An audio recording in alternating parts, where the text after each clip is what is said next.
I want to share a story about how I converted my home from gas to a zero emission electric home 2 years ago. But today, since we're limited on time, I'm going to focus just on the heat pump water heating. But I want to set some context that a couple of years ago, I heard about this word building decarbonization or building electrification, and I wanted to learn more. So I started attending workshops like this and reading reports like this Synapse report on my screen, decarbonization of heating and energy use in California buildings, to see how hard it would be. Because I thought it was going to be hard. I thought it was going to be expensive. And I thought it would be really time consuming to convert my home. But it turns out that I was wrong on all counts, the more I educated myself.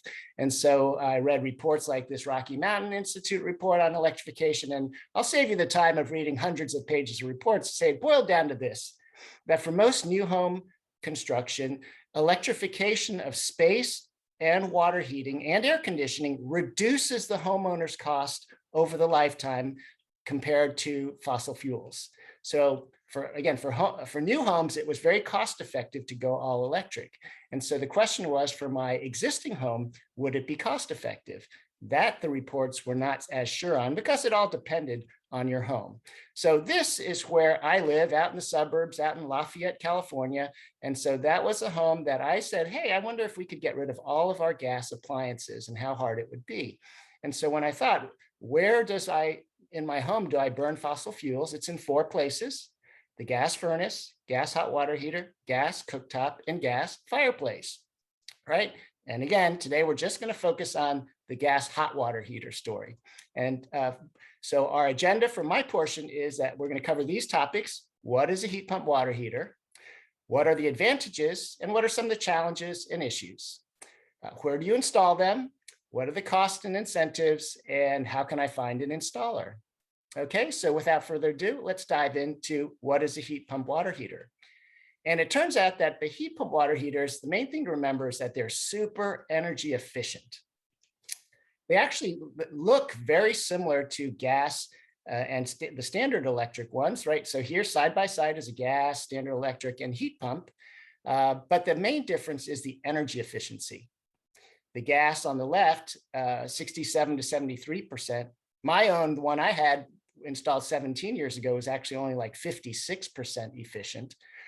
Standard electric ones are 95% efficient, but the heat pump ones are 200 to 400% efficient because of this special technology called heat pumps. Now, here's a quiz that you can type into the chat and see if you know, what is a heat pump, what appliance in your home today uses a heat pump as its technology? All right, you can just type it in the chat for fun if you know what appliance is already using a heat pump. And while you think about that, I'm actually going to play a video of how a heat pump hot water heater works. Let's watch this 60-second video.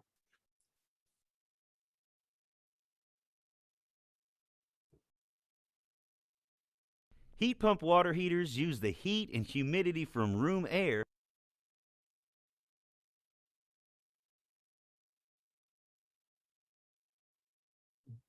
Uh-oh, hang in there. to heat water stored in an insulated tank, making them much more efficient than standard electric water heaters. A fan pulls room air across an evaporator coil, transferring heat from the air into refrigerant in the coil. The heat turns the refrigerant into a vapor. A compressor compresses the vapor and pumps it through condenser coils that are wrapped around the tank. After transferring heat to the water in the tank, the refrigerant turns back into a liquid and the process repeats. Like standard electric water heaters, the heat pump has upper and lower heating elements that operate automatically when the room is too cold for the heat pump to work efficiently, or when there's a larger than normal demand. Since heat pump water heaters produce condensation, a condensation drainage system is needed. In some cases, a condensation pump is used to remove condensate.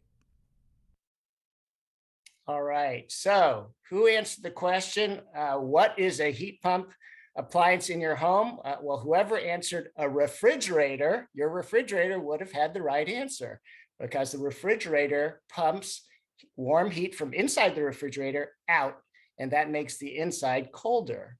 And the video we saw just now is of it working in the opposite direction, where we're actually getting warm air from outside and then pumping it in to heat up your water. So the water heater is an inverse of your refrigerator, but it's the exact same heat pump technology. Now, I want to share that one thing they said just now about heat pump water heaters was the word hybrid heat pump water heaters. So this is a very important word because on this picture here, it shows a heat pump water heater where the heat pump sits on top of the tank, and that thing is operating at 200 to 400% efficiency, like we've talked about. But if the room is too cold, or if you have guests over and you got 8 people taking a shower in the row, you may need to recover faster. And so a hybrid heat pump has an upper element or a lower element of a radiant element, sort of like the radiant electric cooking element, and that heats the water faster than the heat pump can, but it does it at less efficiency, 100% or 95% efficiency. But the hybrid pumps are trying to get the best of both worlds by deploying both heat pump and radiant technology. And the good news is that many of these heat pumps coming out today can be controlled by an app. In addition to on the device itself, you can use an app to control the operating modes. This is a typical 4 different modes of the first one, heat pump only, which is the highest efficiency. The hybrid mode, which incorporates that radiant element and can be turned on when it needs to, or the electric only, which turns the heat pump off. I don't know why you would do that, but and then finally vacation mode. The most energy efficient, of course, is to try to keep it in the heat pump only mode most of the time. But anyways, this is how these modern appliances are being made and used. I want to talk about there's single units versus split unit form factors. And on the left-hand side, it shows a single unit, what it looks like with the heat pump on top of the tank, pretty much like we are accustomed to. And on the right-hand side, however, is the one I installed in my own home. It's a product by Sanden, where the tank is in one place, but the heat pump is outside my house. And it's gathering the heat from outside and heating up the water and then sending it into the tank on the inside, with a distance of 50 feet maximum. So there are these 2 types of split versus single units that you can know about. Let's transition and talk a little bit about the advantages of heat pump water heaters. Number 1, there's no more gas combustion. And so you don't have any CO2 pollution. You don't have as much any of the global warming, assuming you can power your electricity through renewables. And also, I don't need my carbon monoxide monitor, which on the right-hand side, I used to have to keep near that room to make sure that I wasn't getting dangerous gases in my house. A second benefit is that heat pump water heaters are cost-effective. And here I want to show you a chart of if we purchase a gas, electric, or electric heat pump version, what is the cost difference in 3 rows? And you'll notice that the purchase price and installation is higher for heat pumps, but there are rebates in effect and federal tax credits, so it's still a little bit higher. But when you factor in the annual fuel cost, and you can find that from the yellow sticker on these models, you can see that in this case, the heat pump is at $104 a year as a national average to use versus the other products. And then when you think about it in terms of its lifetime, up to 15 years, let's say that, of course, in year 1, the lowest cost unit would be the middle electric resistance one. In a 5-year time frame, the gas one is actually the lowest cost. But in the 10 and 15 years and longer, you get the lowest life cycle cost by investing in the heat pump water heaters because they are so energy efficient. And it turns out, I told you, I actually retrofitted my home. It actually took only 45 days to pull out all of my appliances, gas appliances, and replace them with electric. And after I passed my 1-year point, I gathered all my 5 years of electricity and gas bills to see what the cost difference was. And sure enough, like those reports said, the cost was not higher to run an all-electric house. It was slightly lower than I'd been paying in the past. Now, there must be challenges and issues, so let me share a couple that I faced and that you may face as you do this project. But you will need a 240-volt outlet with a 30-amp breaker in your panel. That means that you may need a plumber and electrician to do this work. Sometimes the plumber will hire their own subcontractor of an electrician, so you just hire the plumber and they get the electrician. Or you might find a general contractor that has the license to do both plumbing and electrical. You'll need enough room in your electrical panel Some older homes may not have enough room for a 30 amp breaker, and you may need to upgrade your panel. And I think Peter might talk about some incentives for service panel upgrades. But the good news is also that heat pump manufacturers are looking into this and coming up with 120 volt units. They're already on the drawing board and further along in testing, and we expect these on the market within the next few years. We should also remember that these heat pump water heaters generate cold air and they dehumidify. So they need a minimum room size of like a 10 by 10 foot room with a 7-foot ceiling, for example, in order to get the heat from the air. Or you could have louvered doors so that the air can pass through them. Or you can even duct your air from somewhere else. I'll be showing pictures of this later. We saw in the video that you need to have a condensate line because like, when we drive our cars and we have our air conditioning on and we park the car afterwards, we see dripping coming out underneath from the condensate. Well, that's the same thing here. We don't want dripping coming out on the floor of our house. So we need a drain, or we need to be able to pump that away. There's also an air filter that needs to be cleaned periodically. And also, they do make more noise than the gas water heater, which made pretty much no noise. But that level of noise is similar to the refrigerator, which had the heat pump. Okay, so some of those are the challenges and issues. One other thing I wanted to point out is that when you compare the size that you need on the left-hand side, a typical, say, 50-gallon water heater that was gas for a family of 4, you might size up to a 55 or 60-gallon tank if you're going with a hybrid, or even in my case, like I have an 83-gallon, so 70 to 80-gallon if you just have a standard heat pump, because these larger sizes will account for the recovery time. These are more efficient, so they tend to heat the water more efficiently and slower than the gas one. But that also means that in order to have more water, hot water, you might choose a bigger tank. All right, so let's talk now about where do we install these products. Common installation locations. Remember I said that an air source heat pump needs air, so it has to get its heat from the air. A garage is a great place in a temperate California climate to put your water heater. Many of you already have your water heaters in your garage, and if so, you're perfectly situated for a replacement. Otherwise, Bob mentioned that he has it in a closet inside the house. So this would be a situation where some louvered doors or ducts. So the picture on the lower right-hand side actually shows both a louvered door and ducts. You only really need one or the other, but those silver pipes there bring in the warm air from another place, maybe outside or another room, and then they exhaust it someplace else. So there's that technique that can be done. Some of people have their water heater outdoors in a little like closet or shed outside, and in the San Francisco Bay Area, that works perfectly fine. Maybe in colder climates like at Tahoe, where it's freezing, that may not work. Okay, but those are very common installation locations. So let's dive into some of the costs and incentives here of how much, what's going to happen. And I went to HomeDepot.com just to look up some prices of a 50-gallon, 65, and 80-gallon tank to see how much you could buy them for. And here's the list. They cost somewhere between $1,700, $2,100, $2,200. The bigger is more. And you can see that when you compare it to their gas counterparts, they are more expensive to purchase upfront, right? And then when you add the installation costs, you're pretty much going to get a quote from your plumber or your contractor for about $4,000 or $5,000 or $6,000 to replace your gas hot water heater. That's sort of what I'm hearing these days. But the good news is that there are incentives in place for you to the tune of $1,000 to even $4,000, plus a potential federal tax credit of $300. So in the most ideal situation, if you got $4,000 of incentives and a $4,000 quote, you could get the product for free by doing this now. And I'll explain who's the lucky folks that can do that. Now, when I did this 2 years ago, I had 0 incentives available to me. I had to pay for the whole thing. So, but there have been so many more incentives that have rolled out in the meantime that everybody on this call is super lucky, and it's a super great time to get some incentives. And the place that you're going to look for your incentives is through an organization called BayREN, which is a Bay Area governments that work together to put this entity together to distribute a lot of the incentives.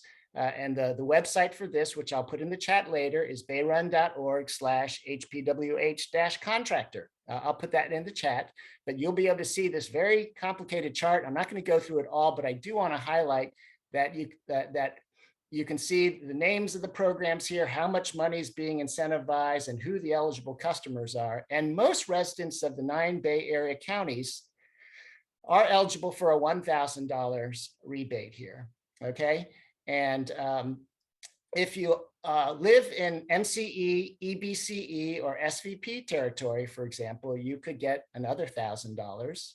And if you live in Marin, you can get another $1,000 or even $2,000 if you're income qualified. So when I said $4,000, it's the Marin residents who are income qualified who can get $4,000 towards their heat pump water heater replacement. Okay. And the good news is that we're going to have Peter Levitt following me to talk about what's happening in PCE territory. He's going to do a deeper dive there and explain, but we'll give you the links. Definitely check out of who is, your community choice energy provider to get, if it's not PCE, if it's somebody else, you should be able to get some goodies between $1,000 and $4,000 bucks. Now, how do you find an installer to do this work for you? It turns out actually that it's actually sort of hard to find an installer to do this. I want to share a case study of the Yang family in Burlingame. They're a family of 4 that in May of this year, their existing 50-gallon hot water heater conked out and failed. It leaked on them, right? And so they actually went 12 days without any hot water. And they went to their friend's house to take a shower and so forth. They were greatly inconvenienced, and they knew they wanted to try to do a replacement with electrical, but they had to scramble during that time to figure this all out. They ended up finding a plumber who recommended the Bradford White 65-gallon heat pump water heater. That's the thing you see in the picture there with. The location is in their garage, so that was perfect. However, it did not have 240 volt dedicated circuits, so they had to have a little bit of electrical work run on their project. But the good news is they had a seamless transition over to electric. They cannot tell the difference. They have plenty of hot water and they are happy with their choices. But many plumbers you call are going to try to convince you to stay with gas. They're going to say, why do you want to do that whole thing? It costs more. And they might even say that it's too expensive. But they won't actually have all the facts that you're learning here today. It's actually less expensive over time. There are incentives out there, but many plumbers don't want to get an electrician involved. They just want to replace your gas with gas. So many people find their plumbers arguing with them to try to get them to not change. All right. So my basic message is, if your water heater is now 10 years old or more, don't wait for it to leak like the Yang family. You could be proactive about upgrading it, and then you'll have a bit more time to do this, all the planning and finding the contractors and so forth. And the good place to go, since many of the incentives I showed you just now require a Bayrun authorized contractor to do the install so that you can distribute the money, you have to go to this website, bayrun.org. And I'll put this in the chat after I finish, to then type in your zip code, and you'll find a list of the authorized contractors in your zip code that could perform the work. Okay, so that's really the key to finding how to access the incentives. Like I say, you don't have to do this, but then you won't get access to the 1,000, 2,000, or 3,000 in many cases. Some cases you will, some cases you won't, but the safest would be to try to find a Bayrun installer. And so with that, I know we're not actually going to go into the Q&A just yet, but if you have questions, please feel free to put them in the chat, and I'll start looking at them, because Peter Levitt from Peninsula Clean Energy is going to take over for me right now and talk about the stuff you like to hear, which is free money, right, Peter? More or less. Thank you so much, Wei Tai. That was a really educational presentation. And just to square things off, Brianna, am I going to be presenting, or are you going to present for me and then I'm going to walk through it? You can go ahead and share your screen. Oh, okay. I'm sorry. I don't have the slides up right in front of me. I need to pull them up, unless you have them ready to go. Okay. I thought it was the other way around. My apologies about that. No, you're all good. But just to kick things off, everybody. Hello, my name is Peter Levitt, and I'm presenting from Peninsula Clean Energy. Peninsula Clean Energy is San Mateo County and soon to be the city of Los Banos's a clean energy provider. And we are what's called a community choice energy agency, which means that we represent the community with your interests at heart. Our mission is to provide clean energy more and more against what the incumbent utilities provide. And you have a choice as to whether to be with us, and you are automatically opted in. So all of you are likely, if you're in San Mateo County, a part of Peninsula Clean Energy already. One moment here.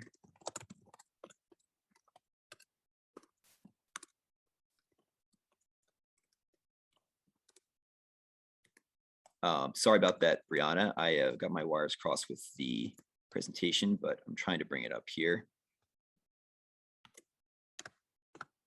No, you're all good. I'm searching for it. Peter, I'm happy to share my screen with the presentation. Okay, Yes, thank you, please, Vanessa. Would you be able to add me as host so I can share my Yes. screen? Thank you. You're all set. Great.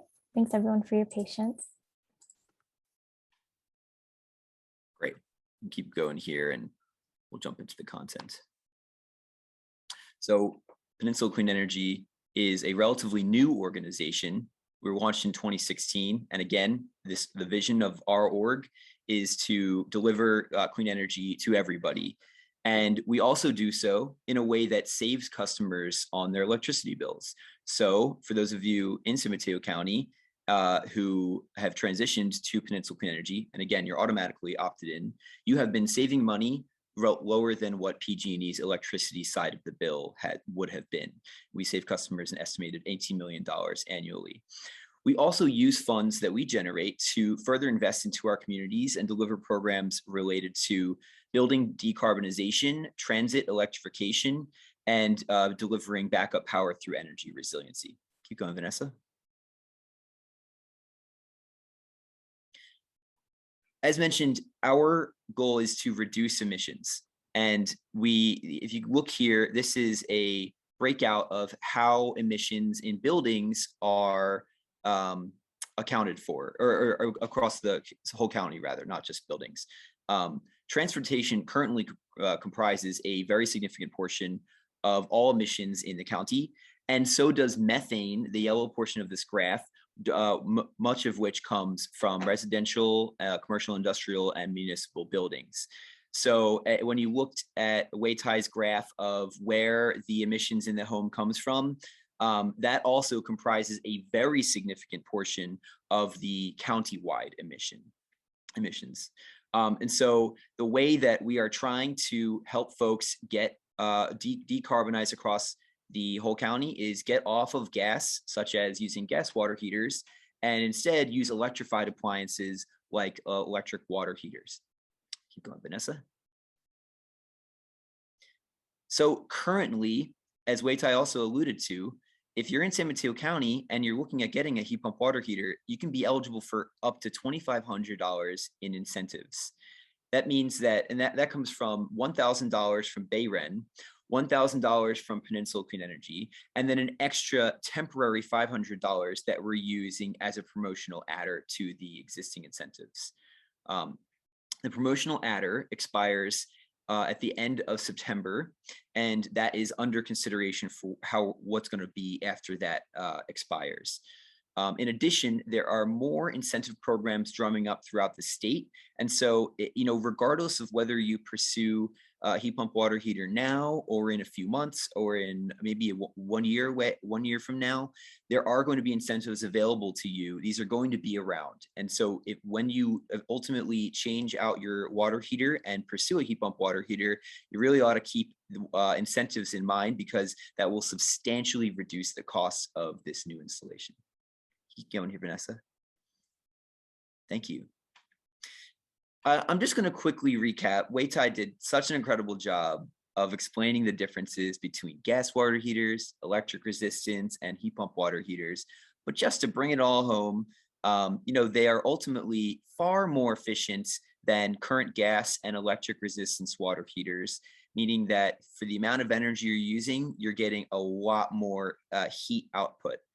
And it also runs all on clean electricity. The California grid is exceedingly cleaner and cleaner compared against using direct gasoline methane to power your gas water heater. There's no combustion on site, which is amazing. It means that there's reduced hazards and emissions. If you have a solar and battery system on your home, then that can complement the heat pump water heater in terms of energy cost management.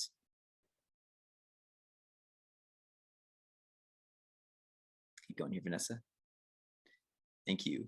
So I hope that you leave this portion of the discussion realizing that there are a slew of incentives available for you or any of your friends who are interested in converting your gas water heater to a heat pump water heater.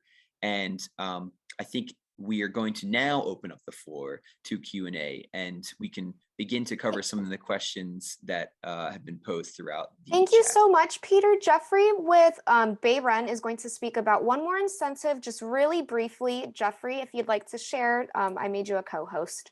Great. Excellent. Thank you. Thank you. Sorry, this is hot off the presses, and thank you again, Wei Tai and Peter. There's also going to be soon a third program from the state called from the Tech Initiative that'll add another $1,000 to the rebate that you can layer on. And literally, I was just coming off from a call with the implementer for that program, and they're set to roll out mid-September. I am going to paste a link. It doesn't list the BayREN region yet. It started in Southern California area, but it will essentially mirror the same program. And as long as, and of course, we as BayREN are working with the midstream program, and Energy Solutions, who runs it, actually will be running the Tech Initiative as well. So essentially all of these will be combined together. So as long as you find a contractor that kind of participates in all three, then you can get 3,000 right off the top. So I will put the link in the chat. Thank you so much, Jeffrey, for sharing that. And thank you as well to Wei Tai and Peter for sharing information about rebates and all the education you offered us, Wei Tai, about heat pump water heaters. So we can go ahead and dive into the Q&A portion. I will read off the questions starting from the earliest questions and then proceed on to the more recent questions. Sam asked us, in terms of energy and climate friendliness, how is the heat pump water heater comparable to the tankless water heater? Thanks. That's a great question, and I get it asked a lot of times. The tankless water heaters tend to be natural gas powered. And so while they conserve water, which is a very important aspect of California's drought situation, they still use natural gas. I looked into all electric tankless. However, these do not, for purposes of showering, these do not generate enough hot water to do it. So you could use tankless electric for sinks in very remote parts of your house where you only need just a gallon of warm water at that time. But I looked into electric tankless, and they really were not available. So the heat pump versions are with tanks. Thank you, Wei Tai. Next question is from David Riddell. Attic installation okay? The attic gets hot, so that it should be ideal. Yeah, that's a good question to ask. I mean, rather than, if you don't have your tank in the attic already, it might be an effort to put it all the way up there, but it's true that there's a lot of warm air up there. One thing you could do is have your tank in your house, but have the ducts. Remember, I showed you the picture of the ducts going into a warmer space and potentially pulling air from the attic. Although sometimes the air up there is a little dusty, and so you may want to be careful about that. But certainly there is warm up there, air that can be captured. And David's follow-up question about the catch pan and drain being in many cases already there. I'm not a plumber, so what I shared with you today was really just as a homeowner, like many of you here, my own personal experiences doing this. I did a lot of research, so I may know a little bit more, but I'm not a plumber and can't answer all these detailed questions of what's to code and so forth. But but these new products do require an effluent drain. And so you might or might not have that in place. If I may Thank- just pipe in really quickly, Bayren does have an energy advisor who can help answer some of these technical questions. So I will put the link to that in the chat as well. Yay. David Riddell also asked, since heat pump water heaters are basically just a reverse of heat pump fridge or AC, are these functions ever combined? And the answer is that yes, the place it's combined is in the mini split HVAC, meaning heating and ventilation and air conditioning, so that I have, look, if you look over my shoulder here, right above my head is a mini split heat pump unit, which provides cold air now in the air conditioning now in the summertime, but in the wintertime, it works in reverse and brings warm air into my house. And so that's called a mini split heat pump HVAC. Great, thank you. Jennifer Shannon wants to know, Wei-Tai, are you comfortable with sharing the slide deck with everyone? I'll be sending everyone a recording of this workshop. Are you okay with sharing the slide Yes, deck as well? we can compile everybody's slides together into one document, and then we'll have Actera help distribute them. Yes. Okay, sounds good. No problem. Sudhendu also asked, wouldn't a panel upgrade require a service upgrade as well? Any incentives for required service line upgrades? Yes, so that's the issue. If you have an older home and some of them have less, back in the 50s and 60s, we didn't have so many computers and EVs and all this. So the panel side, the amount of electricity coming into the home was less. And depends on the age of your home and where you live, you may need a service upgrade, probably not just for this 30 amp heat pump, but if you are doing lots of things in your house, you may trigger that. And as I said, the only good news is that some of the jurisdictions are offering some incentives to help mitigate that incremental cost of a couple $1,000. So do look into rebates for panel upgrades and service upgrades. Thank you. Philip And Jeffrey, said, you might know more, right? Jeffrey is the expert here of looking at the Bay Area. We're lucky to have him on this call, so feel free to chime in and fill in the gaps here.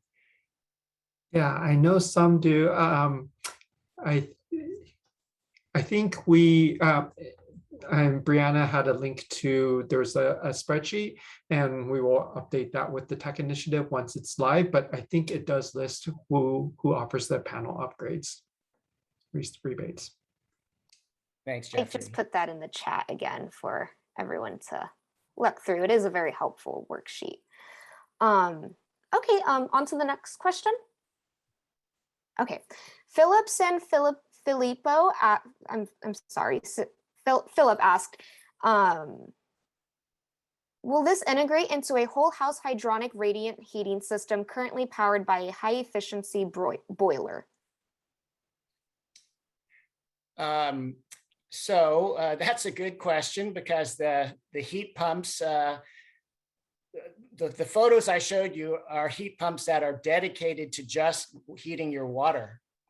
But there are instances in commercial buildings where and even residential, there's a new company called Harvest Thermal that's trying to have the heat pump not just heat your water, but heat your flooring, so that you can have radiant hydronic, meaning water-based heat in your floors. And so I think in the 10-year roadmap of the future, we're going to see these heat pumps doing more than just heating the water, but sharing the load to heat other things in your house. But at the moment, just to keep things simple for today, the products we're talking about are pretty much dedicated just to heating your water. Thank you. Kishore asked, can I convert my existing 75-gallon water heater for a heat pump water heater? And the answer is you cannot convert. You have to replace your current gas water heater or electric, whatever you have to take the whole thing out and you have to put in a new product. So it's not if the word conversion meant, could I keep the tank and somehow attach a heat pump to that? The answer is no. Thank you. Dan asked, what is the expected lifetime of a heat pump water heater? This is a good question. I mean, I think I I think the expected lifetime is about the same, 10 to 20 years. But I would, Jeffrey, do you have a better answer to that one? I believe that's what we are seeing. I mean, it is still relatively new in California, but it's a technology that's been used everywhere, in many other places around the world.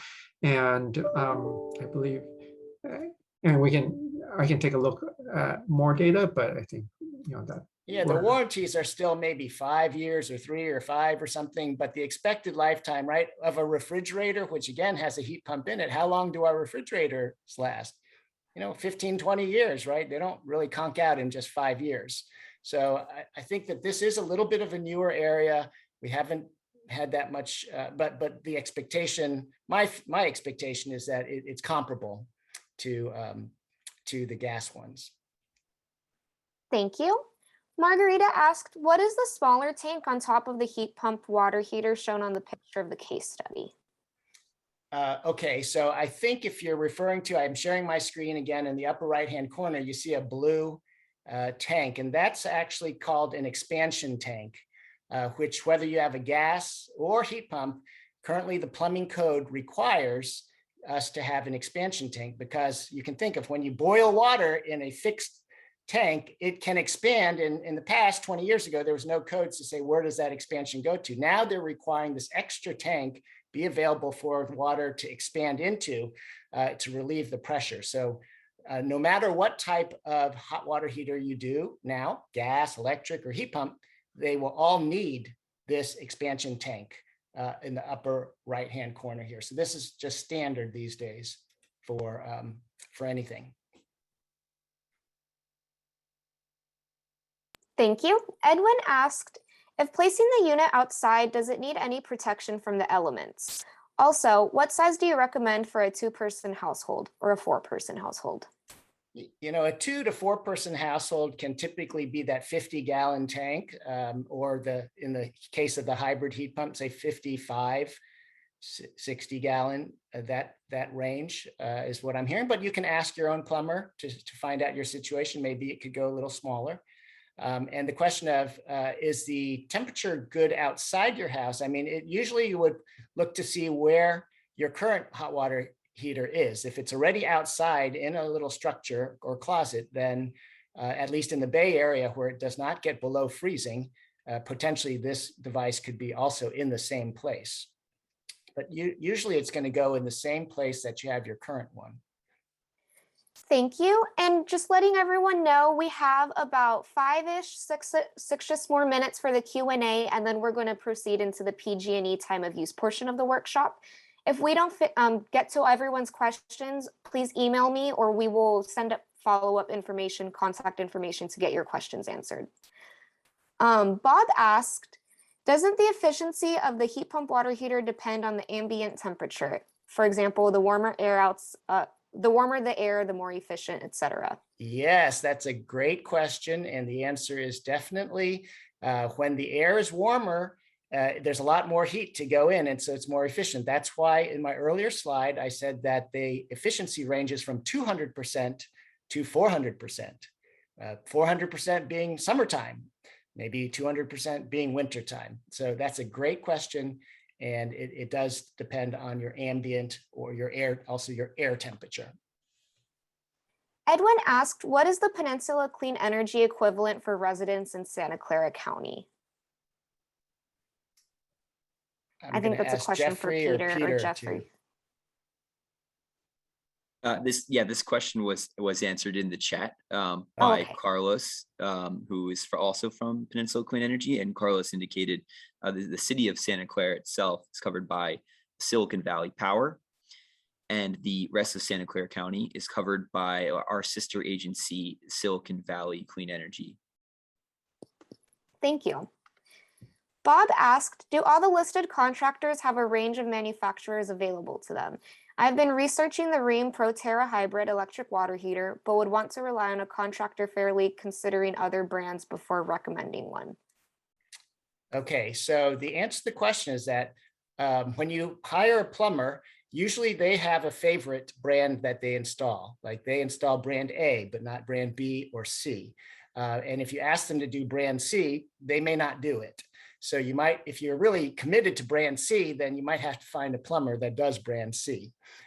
Because they all sort of have their their own reasons as to why they train up on one version, right? They skill up their staff, they go to ongoing training, and so they sort of commit to one manufacturer.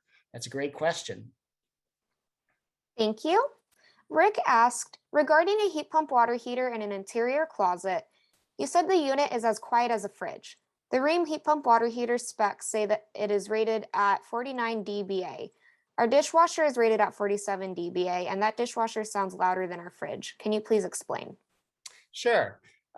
Well, definitely check the spec sheets of all these heat pump water heaters. The reason I put that up there just so that you'd be sensitive to the fact that they do have a sound as opposed to gas being silent. And each product can range from very quiet, I think mine is like 30 decibels, but all the way up to 55 decibels to be really technical.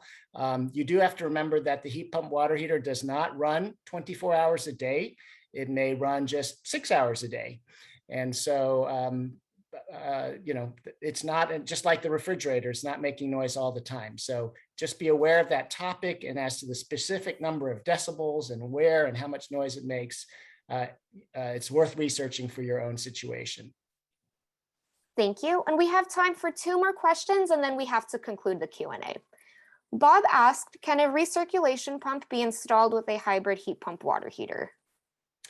Okay, the answer to that is yes. And for everybody's benefit, a recirculation pump means that like when I get in my shower, right now I turn it on and there's all this cold water that's coming out for 2 minutes before it gets hot.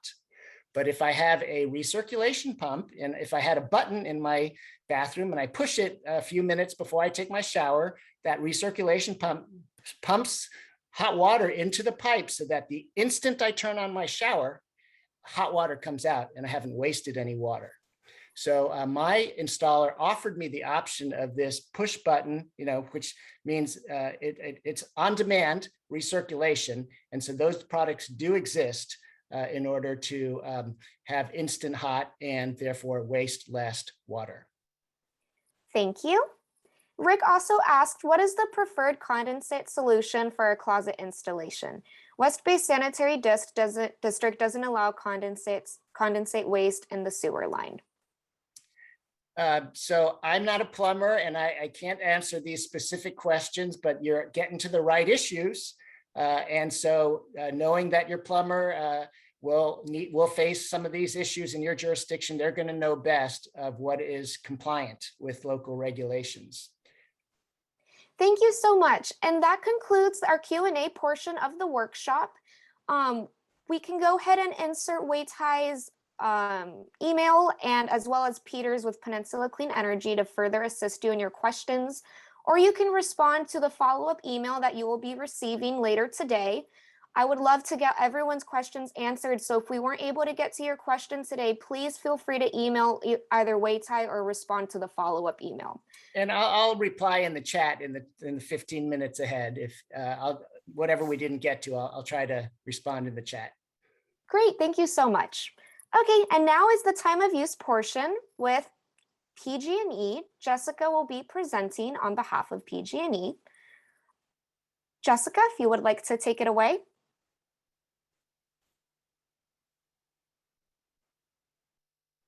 Jessica, are you on mute?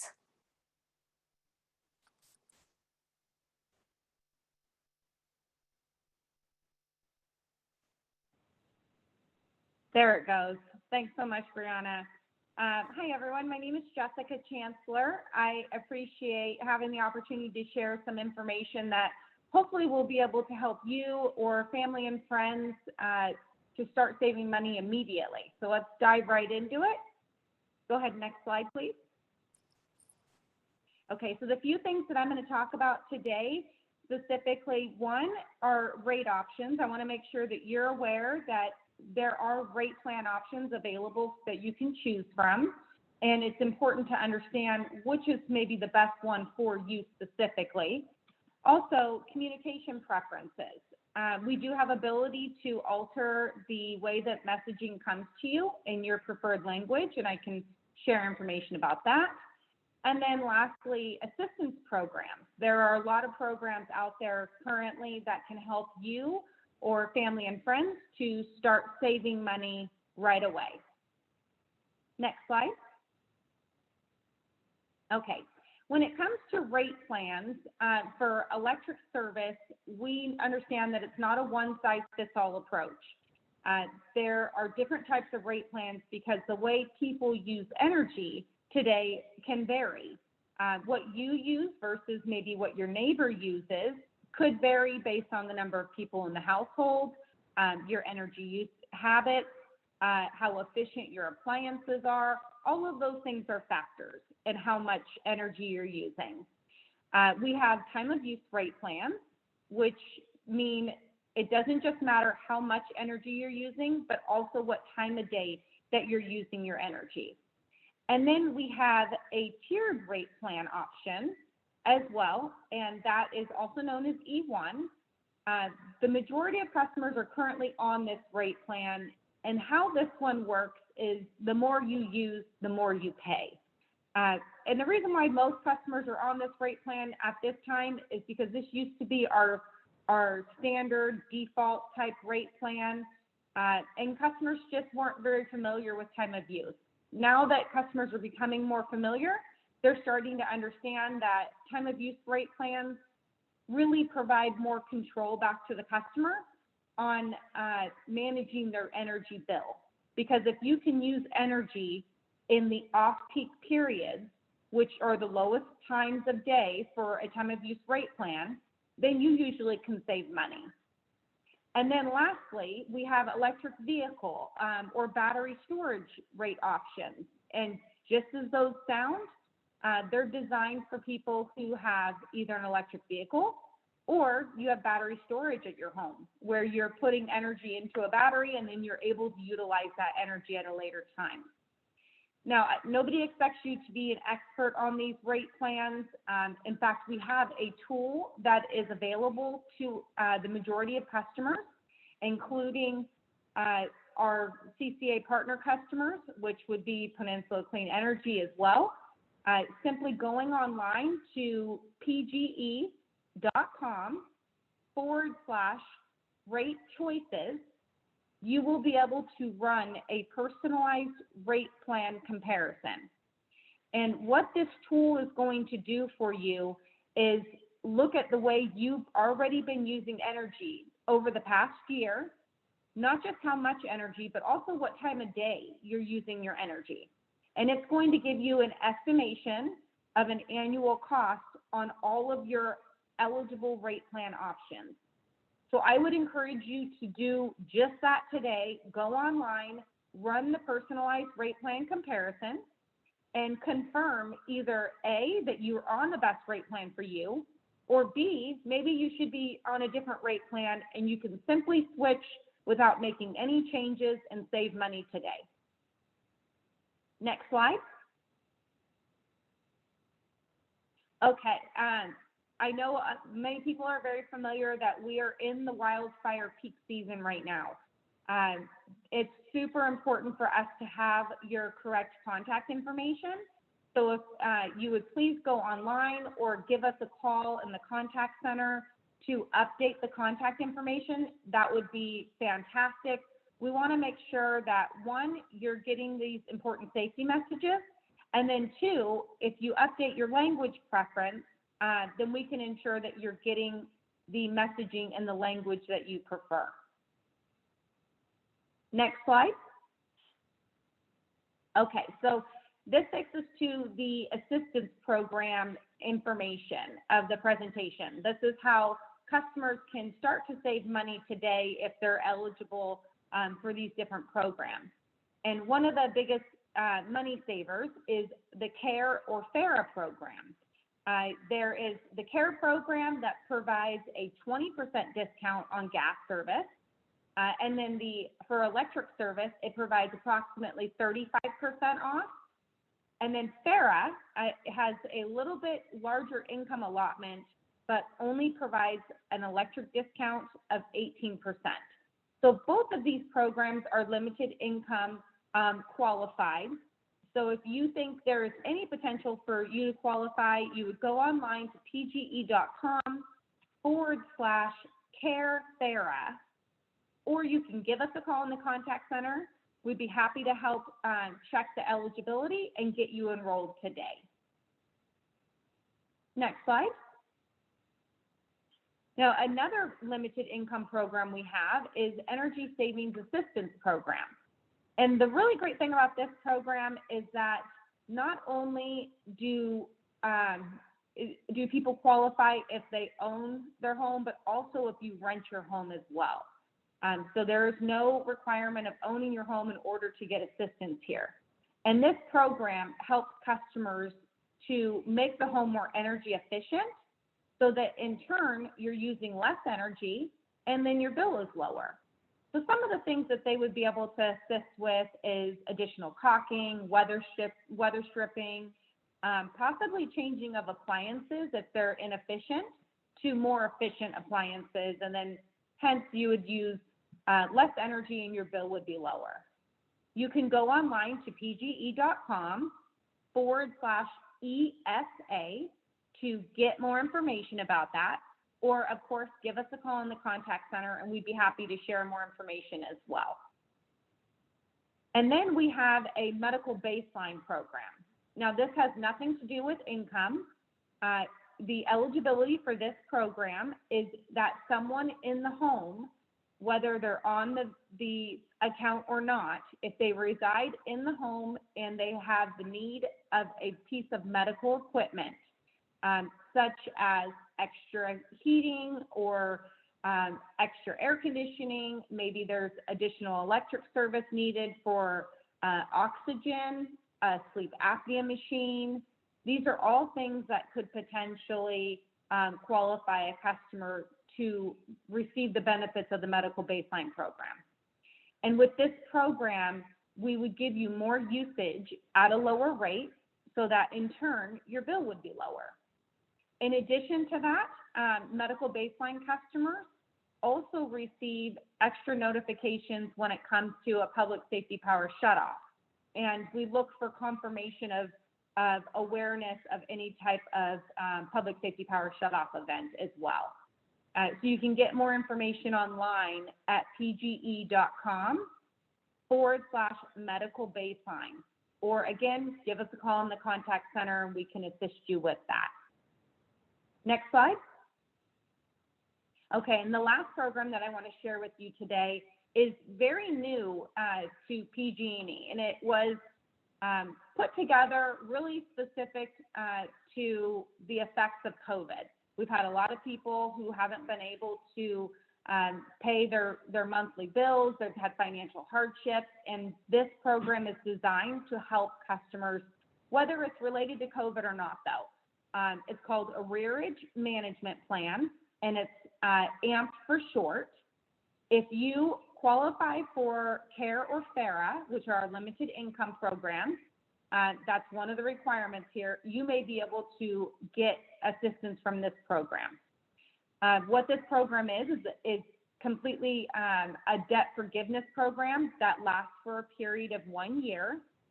And all you have to do is simply make your new charges from your monthly energy statement, make those payments on time, and you will have 1/12 of your debt forgiven, up to $8,000. This is free money. So please take advantage of this today by calling us in the contact center to check for enrollment eligibility and get you enrolled at 1-800-743-5000. And then go ahead and go to the next slide, please. Okay, so just to recap, because I ran through this information pretty quickly, I want to leave you with a couple things. One is that you do have rate choices or options when it comes to your electric service. So please go online today to pge.com, rate choices, and see if you can save money simply by making a change to your rate plan. Number two, make sure that your information is up to date in terms of contact, telephone numbers, and that we have the language preference noted correctly for you. And then lastly, check out the assistance programs that are available today to see if maybe you can start saving money by getting enrolled in them, and share that with family and friends so that they can also receive those benefits. Now, if there are any questions, I am happy to take those now. Thank you very much for your time. Thank you so much, Jessica. If anyone has any questions regarding the plans that Jessica discussed or general time of use questions, please feel free to ask. I know there's a lot of changes going on regarding these energy plans.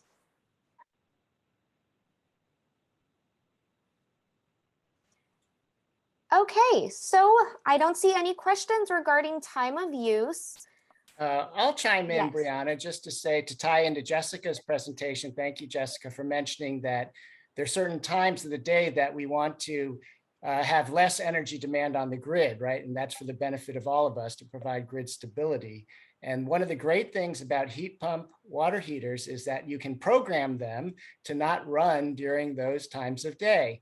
Remember, I showed you the app that showed how you can control when your water heats up. You can also say that between 4 p.m. to 8 p.m., Monday to Friday in the summer times, please don't turn on. And that way we can help manage the grid's demand and avoid those more expensive times to be on electricity. Jessica, is that's sort of the gist of what we're Exactly right. It's to ensure reliability of the electric grid, as you stated. It helps to ensure that we can meet the demand on the electric grid when customers are needing it most. And I see that there is a question of, can we increase the electric line or load? If you wanted to have additional load, you could have another meter installed.